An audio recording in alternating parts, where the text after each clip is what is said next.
Good morning बच्चों। आज से हम केमिस्ट्री की शुरुआत करते हैं और हमने आज 10th क्लास का पहला चैप्टर लिया है रासायनिक अभिक्रिया एवं समीकरण। तो पहले चैप्टर से हम रसायन विज्ञान की शुरुआत करते हैं।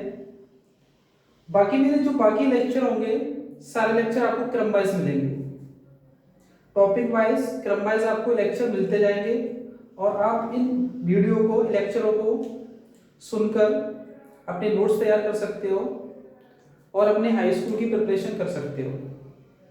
तो बच्चों आज से हम स्टार्टिंग करते हैं रसायन विज्ञान की अभिक्रियाएं एवं समीकरण। ये हमारा पहला चैप्टर है और इसमें सबसे पहले टॉपिक लेते हैं रासायनिक अभिक्रियाएं। रासायनिक अभिक्रियाएं होती क्या है देखते हैं।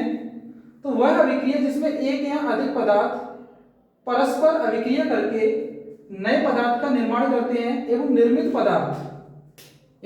पदार्थ के भौतिक और रासायनिक गुण मूल पदार्थों से हमेशा कैसे होते हैं बेटा, भिन्न होते हैं। भौतिक और रासायनिक गुण जो मूल पदार्थ होते हैं उनसे हमेशा भिन्न होते हैं। इन्हीं अभिक्रियाओं को रासायनिक अभिक्रिया कहते हैं। रासायनिक अभिक्रियाएं जो होती हैं वो बाहरी कारकों पर निर्भर करती हैं, जैसे कि आपका ताप, दाब, इन दोनों पर निर्भर करती हैं। एग्जाम्पल के द्वारा हम समझ सकते हैं सोडियम और ऑक्सीजन। सोडियम क्या होता है, सोडियम एक धातु है। ऑक्सीजन जो है ऑक्सीजन वायु में उपस्थित होती है।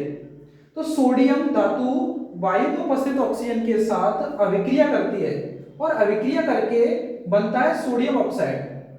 तो आपने सोडियम लिया और ऑक्सीजन लिया, इन दोनों ने आपस में अभिक्रिया की और अभिक्रिया करके इनमें रासायनिक परिवर्तन आया और रासायनिक परिवर्तन के बाद इसमें क्या परिवर्तन हुआ कि इससे बन गया सोडियम ऑक्साइड। और सोडियम ऑक्साइड कैसे कलर का पाउडर होता है, ये सफेद कलर का चूर्ण होता है, व्हाइट पाउडर होता है। तो हम कह सकते हैं जो सोडियम ऑक्सीजन है इसको हम कह सकते हैं कि ये अभिकारक या अभिकर्मक होते हैं और इन दोनों से निर्मित जो पदार्थ होता है उसे हम उत्पाद कहते हैं। तो हमने परिभाषा से रासायनिक विज्ञान की परिभाषा से सीखा कि जब दो या दो से अधिक पदार्थ आपस में अभिक्रिया करते हैं, अभिक्रिया करके एक नए पदार्थ का निर्माण करते हैं और जो नया पदार्थ है, जो नया पदार्थ निर्मित हुआ है, इसके भौतिक गुण जो अभिकारक है, अभिकारक से जो उत्पाद बना है, तो उत्पाद के जो भौतिक गुण होंगे वो अभिकारक से अलग होंगे। इसके रासायनिक गुण भी अलग होंगे। जैसे आप यहाँ देख सकते हो कि सोडियम ऑक्सीजन दोनों अलग अलग हैं, परंतु जैसे इनमें रासायनिक परिवर्तन हुआ, रासायनिक परिवर्तन से सोडियम ऑक्साइड जो बना है उसके गुण अलग हैं, जैसे कि सफेद कलर का चूर्ण बन चुका है यहाँ पर। ऐसे आप दूसरे एग्जांपल से समझ सकते हो कि मैग्नीशियम धातु जो है वो ऑक्सीजन से रिएक्ट करती है, अभिक्रिया करती है और उसमें भी रासायनिक परिवर्तन होता है और रासायनिक परिवर्तन के द्वारा यहाँ पर बनता है मैग्नीशियम ऑक्साइड। मैग्नीशियम ऑक्साइड भी क्या है, एक सफेद कलर का चूर्ण होता है, व्हाइट कलर का पाउडर होता है।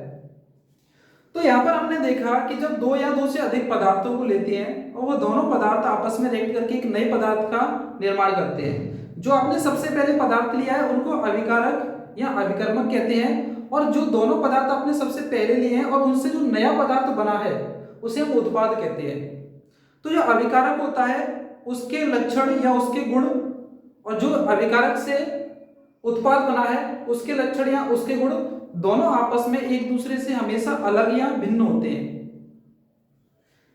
रासायनिक अभिक्रियाओं की पहचान भी होती है। रासायनिक अभिक्रियाएं जो होती हैं उसको हम कई लक्षणों के आधार पर पहचान सकते हैं। उनकी अवस्थाओं में परिवर्तन हो सकता है, उनके रंग में परिवर्तन हो सकता है, उनके ताप में परिवर्तन हो सकता है, उनमें अवक्षेप निर्माण हो सकता है, उनमें गैसों का निष्कासन हो सकता है। जैसे कि हमने हेडिंग डाली है रासायनिक अभिक्रिया की पहचान। तो रासायनिक अभिक्रिया की पहचान कई तरीके से कर सकते हैं और इस रासायनिक अभिक्रियाओं की पहचान से हम पहचान सकते हैं कि किसी अभिक्रिया में कोई परिवर्तन हुआ या नहीं हुआ। जैसे कि अवस्था में परिवर्तन को जांचकर हम पहचान सकते हैं कि किसी रासायनिक अभिक्रिया में परिवर्तन हुआ है या नहीं। गैस का निष्कासन, रंग में परिवर्तन, ताप में परिवर्तन। जैसे कि हम देख सकते हैं अवस्था में परिवर्तन। अवस्था परिवर्तन क्या होगा, जैसे हमने हाइड्रोजन लिया है और ऑक्सीजन लिया है, दोनों ही कौन सी अवस्था में है, गैस अवस्था में है, परंतु हाइड्रोजन ऑक्सीजन आपस में रिएक्ट करके जल का निर्माण करती हैं और जल कौन सी अवस्था में बच्चों, जल लिक्विड अवस्था में। तो हमने देखा कि जो हमने उत्पाद जो बना है वो अभिकारक से बना है और अभिकारक जो है वो कौन सी अवस्था में है बच्चों, गैस अवस्था में। तो अभिकारक गैस अवस्था से कौन सी अवस्था में कन्वर्ट हो गया, लिक्विड अवस्था में कन्वर्ट हो गया। कहने का मतलब यह है कि जो अभिकारक होता है, अभिकारक से उत्पाद का निर्माण होता है। तो अभिकारक हमने गैस अवस्था में लिया था और उत्पाद हमें लिक्विड अवस्था में प्राप्त हुआ है। तो यहां से हमने जाना कि गैस अवस्था लिक्विड अवस्था में बदली है, तो इस कारण हम पहचान सकते हैं कि यहाँ पर कोई ना कोई रासायनिक परिवर्तन हुआ है। अगला देख सकते हैं गैस का निष्कासन। गैस के निष्कासन से भी हम किसी रासायनिक अभिक्रिया में पहचान सकते हैं कि इस पूरी रिएक्शन के अंदर रासायनिक अभिक्रिया चल रही है या नहीं। जैसे हम देखते हैं कि हमारे पास जिंक है और HCl है।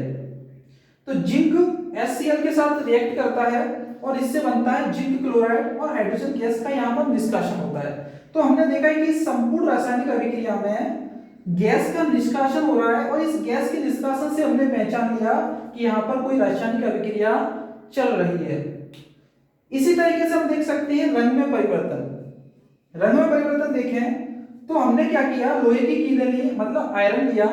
आयरन से बनी हुई लोहे की कीलें हैं, ये कॉपर सल्फेट के साथ रिएक्ट करती हैं और कॉपर सल्फेट का हम नीला विलयन लेते हैं। कॉपर सल्फेट का जो हमने विलयन लिया है वो कैसे रंग का बच्चों, नीले रंग का विलयन। तो आयरन की जो कीलें हैं, जब उसको कॉपर सल्फेट के नीले विलयन में डुबोया जाता है तो आयरन है वो रिएक्ट करके कॉपर सल्फेट से बनाता है आयरन सल्फेट। आयरन सल्फेट जो होता है वो हल्का नीला रंग का होता है और इसके साथ साथ कॉपर बनता है।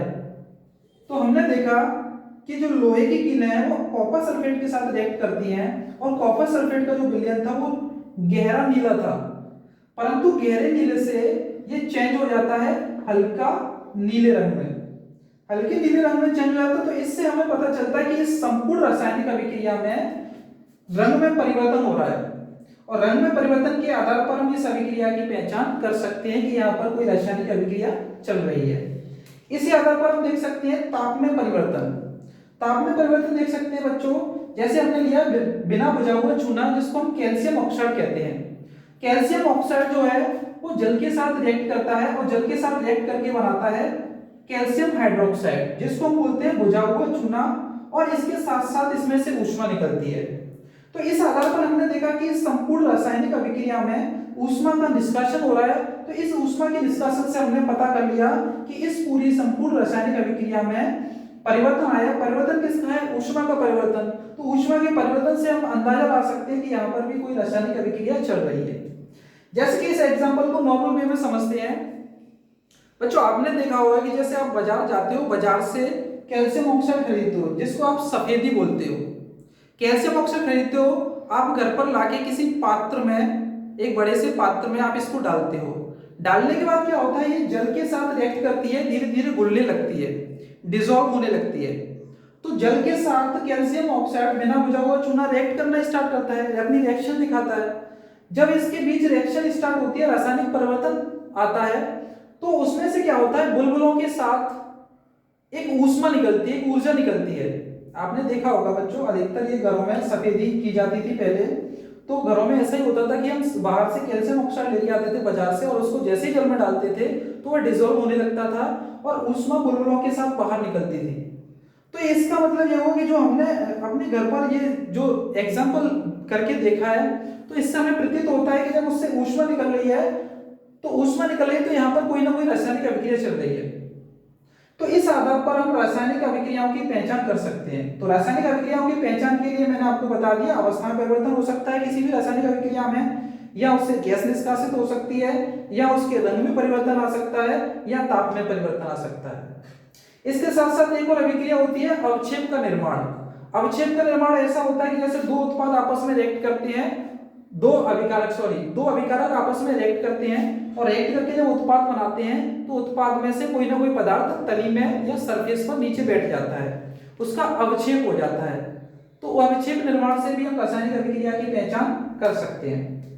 तो बच्चों, आज का हमारा ये टॉपिक था रासायनिक अभिक्रियाएं क्या होती हैं और रासायनिक अभिक्रियाएं कैसे चलती हैं और रासायनिक अभिक्रियाओं की आप पहचान कैसे कर सकते हो।